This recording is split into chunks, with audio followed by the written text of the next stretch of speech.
Part 1. Hello? Oh, hello. I was hoping to speak to Jack Fitzgerald about renting a cottage. I'm his wife Shirley and we own the cottages together, so I'm sure I can help you. Great. My name's Tom. Some friends of ours rented Granary Cottage from you last year and they thought it was great. So my wife and I are hoping to come in May for a week. What date did you have in mind? The week beginning the 14th, if possible. I'll just check. I'm sorry, Tom, it's already booked that week.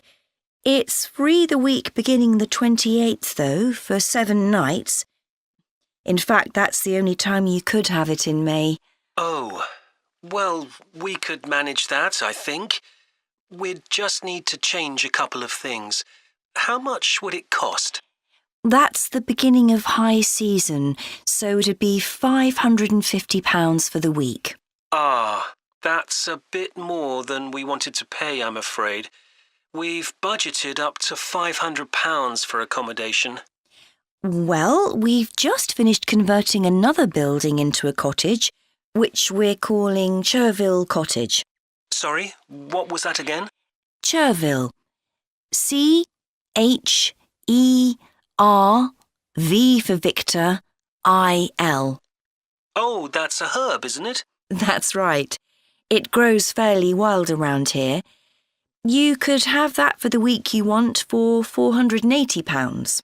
OK, so could you tell me something about it, please? Of course.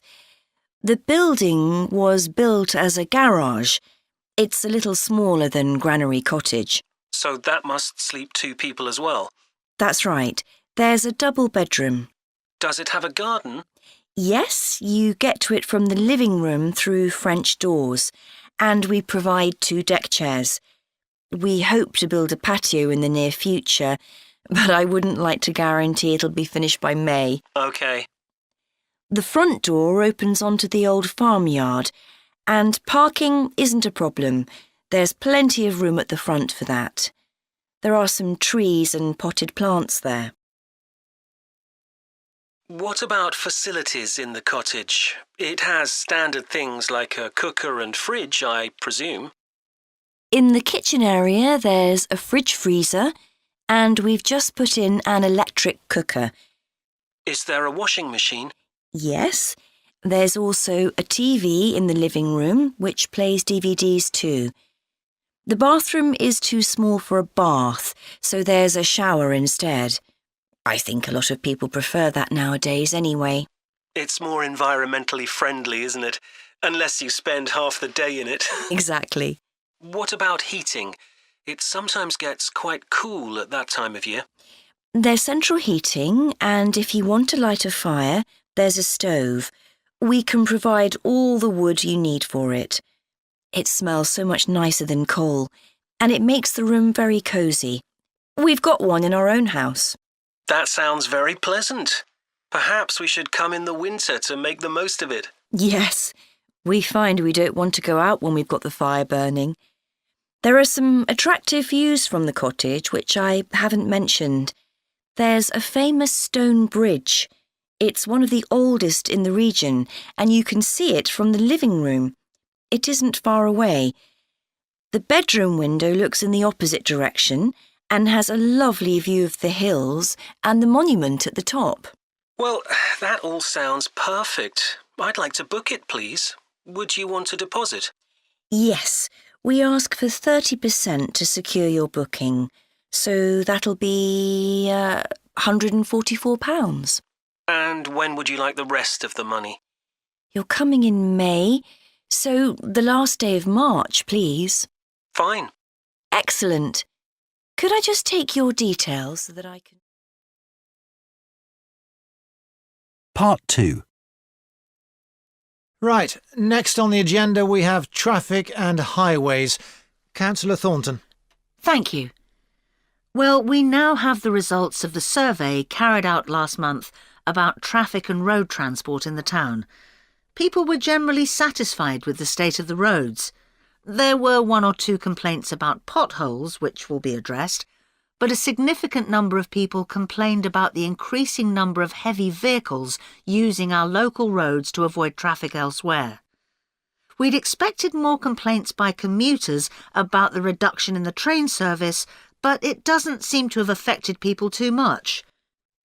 The cycle path that runs alongside the river is very well used by both cyclists and pedestrians since the surface was improved last year, but overtaking can be a problem, so we're going to add a bit on the side to make it wider. At some stage, we'd like to extend the path so that it goes all the way through the town, but that won't be happening in the immediate future. The plans to have a pedestrian crossing next to the post office have unfortunately had to be put on hold for the time being. We'd budgeted for this to be done this financial year, but then there were rumours that the post office was going to move, which would have meant there wasn't really a need for a crossing. Now they've confirmed that they're staying where they are, but the Highways Department have told us that it would be dangerous to have a pedestrian crossing where we'd originally planned it, as there's a bend in the road there, so that'll need some more thought. On Station Road, near the station and level crossing, drivers can face quite long waits if the level crossing's closed, and we've now got signs up requesting them not to leave their engines running at that time. This means pedestrians waiting on the pavement to cross the railway line don't have to breathe in car fumes. We've had some problems with cyclists leaving their bikes chained to the railings outside the ticket office, but the station has agreed to provide bike racks there. So next on the agenda is proposals for improvements to the recreation ground.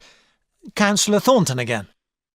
Well, since we managed to extend the recreation ground, we've spent some time talking to local people about how it could be made a more attractive and useful space.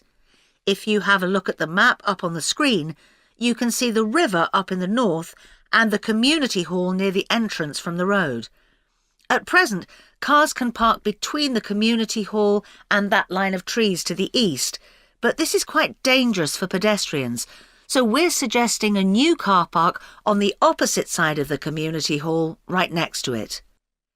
We also have a new location for the cricket pitch. As we've now purchased additional space to the east of the recreation ground, beyond the trees, we plan to move it away from its current location, which is rather near the road, into this new area beyond the line of trees. This means there's less danger of stray balls hitting cars or pedestrians. We've got plans for a children's playground, which will be accessible by a footpath from the community hall and will be alongside the river. We'd originally thought of having it close to the road, but we think this will be a more attractive location. The skateboard ramp is very popular with both younger and older children. We had considered moving this up towards the river, but in the end we decided to have it in the southeast corner near the road. The pavilion is very well used at present by both football players and cricketers. It will stay where it is now, to the left of the line of trees and near to the river, handy for both the football and cricket pitches. And finally, we'll be getting a new notice board for local information, and that will be directly on people's right as they go from the road into the recreation ground. Part 3. Now that we've done all the research into bike-sharing schemes in cities around the world, we need to think about how we're going to organise our report. Right. I think we should start by talking about the benefits. I mean, it's great that so many cities have introduced these schemes where anyone can pick up a bike from dozens of different locations and hire it for a few hours.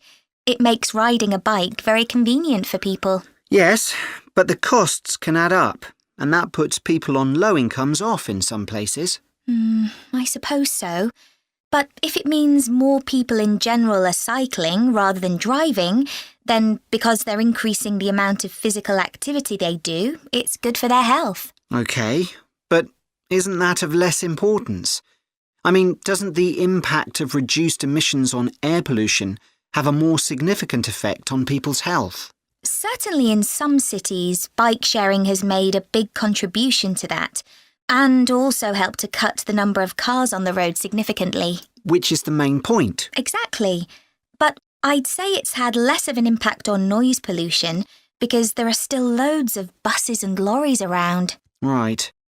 Shall we quickly discuss the recommendations we're going to make? In order to ensure bike-sharing schemes are successful? Yes. OK. Well, while I think it's nice to have really state-of-the-art bikes with things like GPS, I wouldn't say they're absolutely necessary. But some technical things are really important, like a fully functional app, so people can make payments and book bikes easily. Places which haven't invested in that have really struggled. Good point.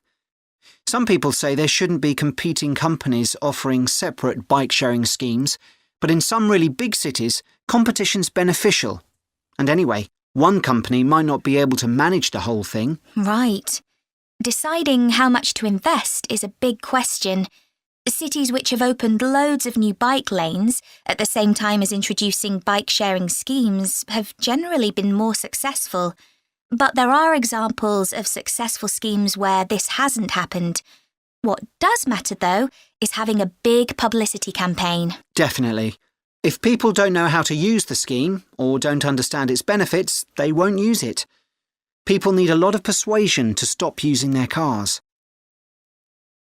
Shall we look at some examples now and say what we think is good or bad about them?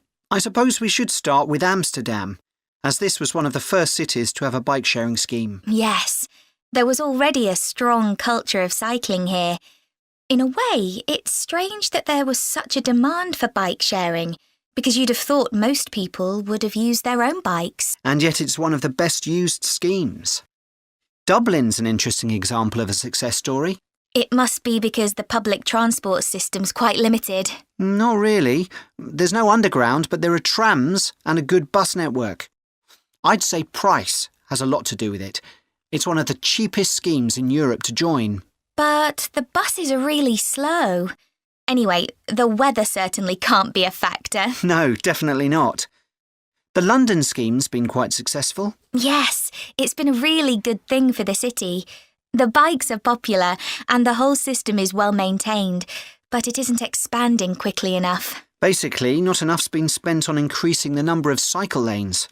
Hopefully that'll change. Yes. Now, what about outside Europe? Well, bike-sharing schemes have taken off in places like Buenos Aires. They built a huge network of cycle lanes to support the introduction of the scheme there, didn't they? It attracted huge numbers of cyclists where previously there were hardly any. An example of good planning. Absolutely. New York is a good example of how not to introduce a scheme. When they launched it, it was more than 10 times the price of most other schemes. More than it costs to take a taxi. Crazy. I think the organisers lacked vision and ambition there. I think so too. Sydney would be a good example to use. I would have expected it to have grown pretty quickly here. Yes. I can't quite work out why it hasn't been an instant success like some of the others. It's a shame, really. I know. OK, so now we've thought about all those... Part 4. One of the most famous cases of extinction is that of a bird known as the dodo. In fact, there's even a saying in English, as dead as the dodo, used to refer to something which no longer exists. But for many centuries, the dodo was alive and well, although it could only be found in one place, the island of Mauritius in the Indian Ocean. It was a very large bird, about 1 metre tall, and over the centuries it had lost the ability to fly, but it survived happily under the trees that covered the island. Then, in the year 1507, the first Portuguese ships stopped at the island. The sailors were carrying spices back to Europe and found the island a convenient stopping place where they could stock up with food and water for the rest of the voyage, but they didn't settle on Mauritius. However, in 1638, the Dutch arrived and set up a colony there. These first human inhabitants of the island found the dodo birds a convenient source of meat, although not everyone liked the taste. It's hard to get an accurate description of what the dodo actually looked like. We do have some written records from sailors and a few pictures, but we don't know how reliable these are. The best-known picture is a Dutch painting in which the bird appears to be extremely fat, but this may not be accurate. An Indian painting done at the same time shows a much thinner bird. Although attempts were made to preserve the bodies of some of the birds, no complete specimen survives. In the early 17th century, 4 dried parts of a bird were known to exist. Of these, 3 have disappeared, so only one example of soft tissue from the dodo survives, a dodo head. Bones have also been found, but there's only one complete skeleton in existence. This single dodo skeleton has recently been the subject of scientific research, which suggests that many of the earlier beliefs about dodos may have been incorrect. For example, early accounts of the birds mention how slow and clumsy it was. But scientists now believe the bird's strong knee joints would have made it capable of movement which was not slow, but actually quite fast. In fact, one 17th century sailor wrote that he found the birds hard to catch. It's true that the dodo's small wings wouldn't have allowed it to leave the ground, but the scientists suggest that these were probably employed for balance while going over uneven ground. Another group of scientists carried out analysis of the dodo's skull. They found that the reports of the lack of intelligence of the dodo were not borne out by their research, which suggested the bird's brain was not small, but average in size. In fact, in relation to its body size, it was similar to that of the pigeon, which is known to be a highly intelligent bird. The researchers also found that the structure of the bird's skull suggested that one sense which was particularly well developed was that of smell. So the dodo may also have been particularly good at locating ripe fruit and other food in the island's thick vegetation.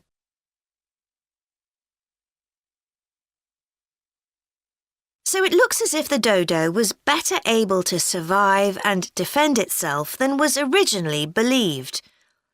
Yet, less than 200 years after Europeans first arrived on the island, they had become extinct. So what was the reason for this? For a long time it was believed that the dodos were hunted to extinction. But scientists now believe the situation was more complicated than this. Another factor may have been the new species brought to the island by the sailors. These included dogs, which would have been a threat to the dodos, and also monkeys, which ate the fruit that was the main part of the dodo's diet. These were brought to the island deliberately. But the ships also brought another type of creature, rats, which came to land from the ships and rapidly overran the island. These upset the ecology of the island, not just the dodos, but other species too.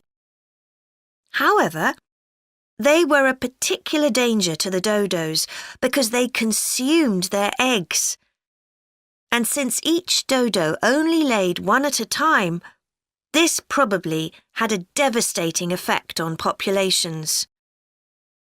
However, we now think that probably the main cause of the bird's extinction was not the introduction of non-native species, but the introduction of agriculture. This meant that the forest that had once covered all the island and that had provided a perfect home for the dodo, was cut down so that crops such as sugar could be grown. So, although the dodo had survived for thousands of years, suddenly it was gone.